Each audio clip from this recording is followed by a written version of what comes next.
Hi, I'm Heddels publisher David Shuck.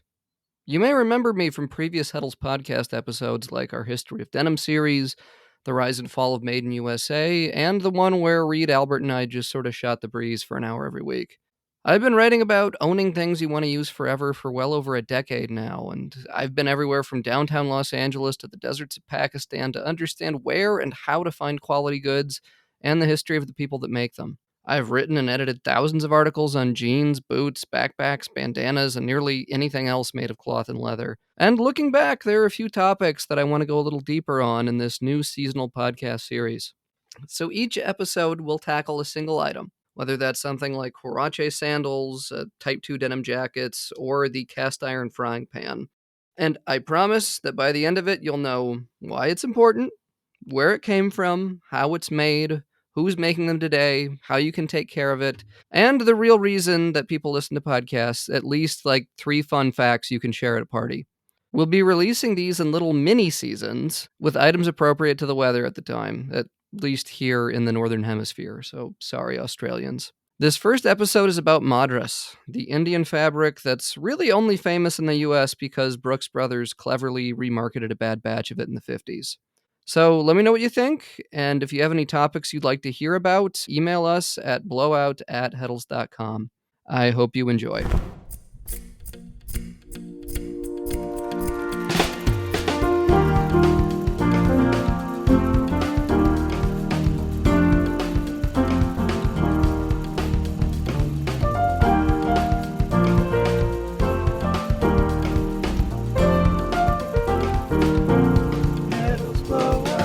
I'd like you to imagine the preppiest person you've ever seen.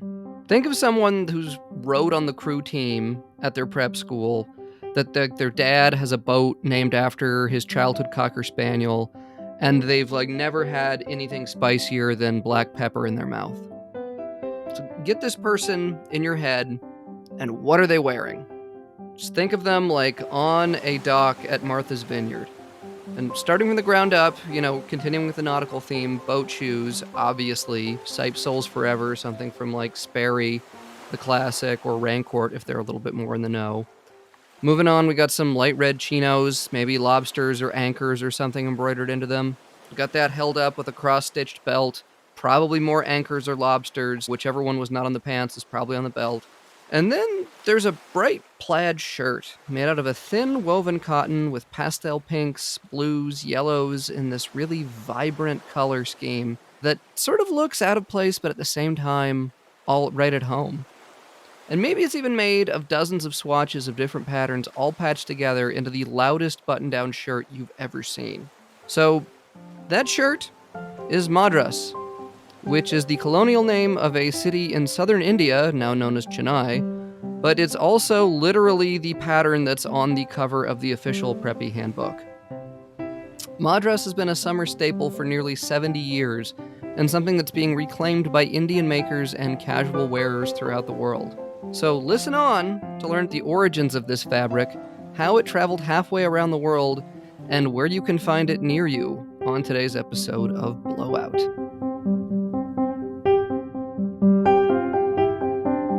Textile artisans of the southeastern region of the subcontinent of India have been well known for their intricately dyed fabrics for centuries.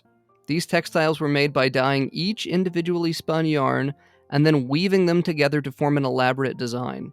Rice gruel was used as an adhesive, and then boiling water set the dye.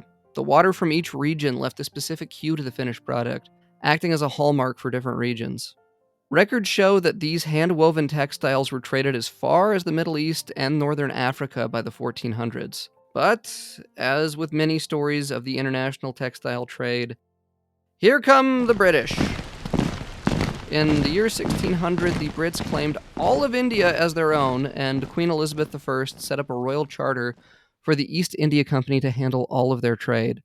If you've seen literally any Bollywood movie, you've got a good sense of how brutal and repressive the British were in their mission to exploit the natural resources and people of India. And if you haven't, I highly recommend Lagan, Once Upon a Time in India, or very obviously the recent classic RRR. So the things that the British exported back to England were your fairly standard British shopping list. You've got tea, spices, opium, saltpeter, and then we've got our bread and butter here at Heddels. You got cotton, indigo, and finished textiles. But these textiles had to come from somewhere. In 1637, the East India Company claimed the village of Madras on the southeast coast of India as the new center for all things woven. It wasn't particularly because it was a good shipping location, which is sort of how they decided where else to put their big ports and trading areas. But in this part of the subcontinent, cotton was cheap and aplenty in the area. And they established a new fort called Fort Morgan to protect the textile trade, and they lured in all the best hand weavers from all over the area with the promise of tax exemptions in the quickly growing city of Madras. First, the East India Company was just exporting cotton. They hadn't gotten the thing set up. Then they were doing undyed muslin fabric that went all the way back to Europe. So finally, what the people of Madras are known for, their incredible yarn-dyed fabrics, were taken straight from being produced in India all over the world. So the plaid tartans that we mostly know Madras fabric for today were the result of King George IV visiting Scotland and making them fashionable. And the design stuck with the city's weavers. So, if the King of England wants it, everywhere in the British Empire starts making it. So when I describe those like plaid designs at the beginning, those are coming directly from George IV and his holiday in Scotland. And they're still making them today. Fun fact tangent, some of these even made it as far as the American colonies in the early 1700s. In 1718, the collegiate school in Connecticut was close to bankruptcy when they reached out to the governor of Madras for money. They needed to make a new building, and this governor of Madras was known as one of the most corrupt, cruel, and wealthy people of anyone in the British Empire, which is really saying something at the time. He was a notorious slave trader and insisted that every ship bound for Europe included at least 10 slaves and had been reprimanded by the British government, this very, very kind and humanitarian British government of the 1700s, for enslaving too many children.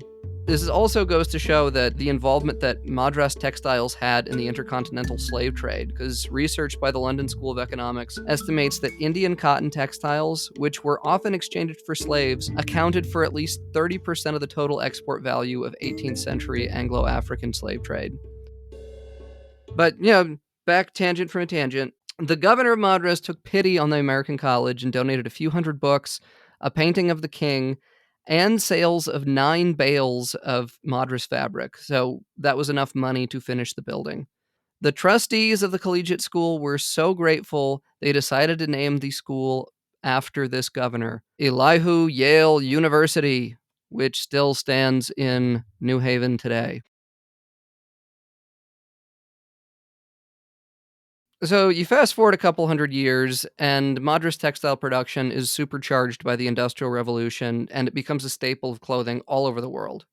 In the US, a Sears catalog from 1897 is one of the first tangible pieces of historical evidence about the fabric coming to America. And it obviously went well because by 1919, the New York Times was reporting a shortage in the US. It was an easy-wearing, colorful fabric that remained an affectation of America's leisure class. Sort of like this, cultural aristocratic cosplay. Because you had a lot of young men on the 30s and 40s, they went and found Madras while they were on vacation in the British-controlled Bahamas, where it was still seen as kind of fashionable. So it was this, in the 20s, you went to a dude ranch and you came back with denim. In the 30s and 40s, you went to the Bahamas and you came back with these, fun Bermuda shorts and Madras tops. This simple hand-woven vegetable-dyed fabric from modern-day Chennai, India, made people feel like bona fide members of the colonial aristocracy, even though they were just kind of blue-blooded preps from New England. But all this pales in comparison to the big boom of Madras fabric that came from a mix-up in 1958. So you see, American clothier to these blue-blooded elite class, Brooks Brothers, bought 10,000 yards of the stuff, but the fabric exporter, one Mr. Nair, failed to tell them that the dye wasn't color fast. They would have to lock it down themselves in the production process, or else it would bleed and fade everywhere.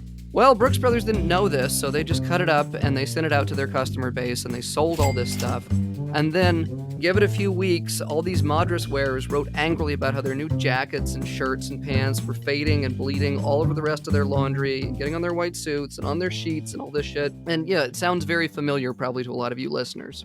But rather than just say, oh shit, our bad, we're going to take all this back, and sorry about that, it won't happen again, there were some creative, like Don Draper types that did not let this crisis go to waste, and they planted stories in a bunch of different magazines. We've got evidence for them from 17 and Esquire about how the fading was a mark of quality in this miracle Indian fabric. And advertisers started praising the marvelously muted and dustily well-bred Madras and coined the term guaranteed to bleed. That's now linked with the fabric. You know, that if it doesn't bleed, it's not good.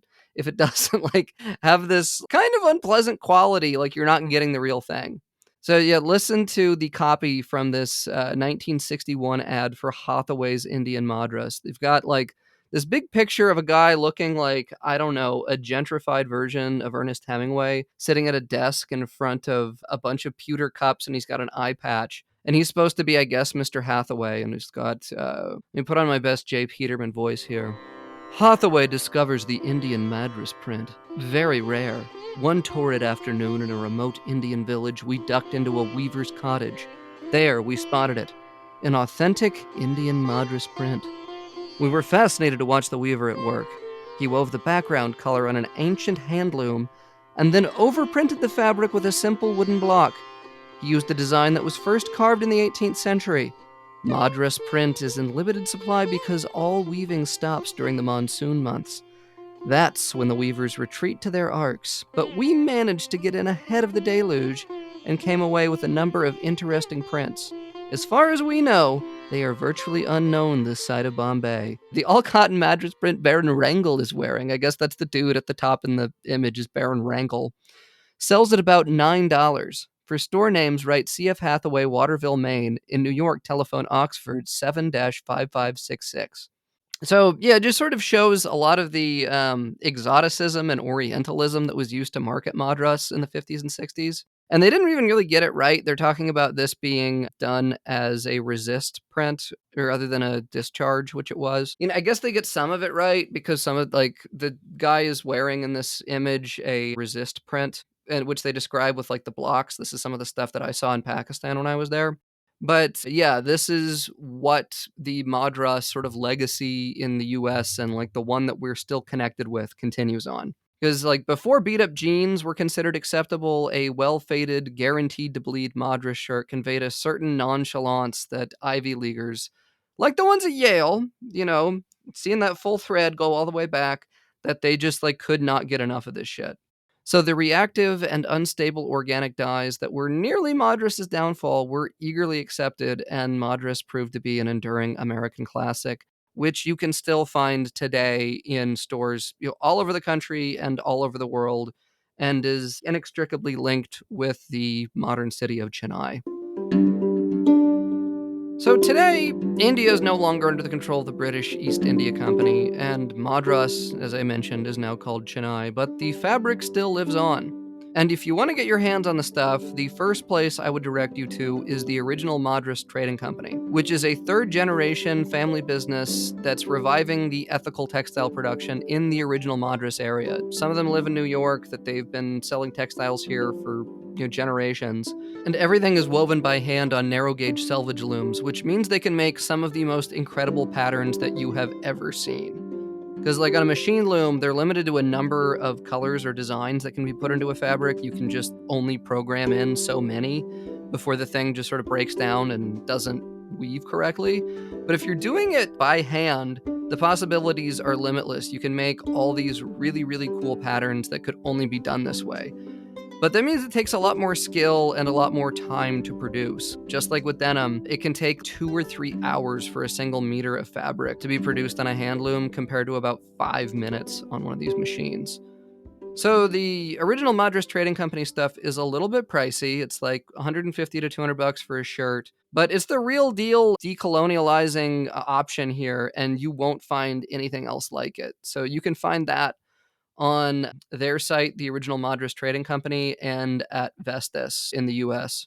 But instead of the like traditional Indian Madras, if you want the classic Americana look from the 50s and 60s, I would recommend you do not go to Brooks Brothers because they've been hollowed out by several waves of private equity, and the quality is just like all over the place, and all of their production is God knows where at this point.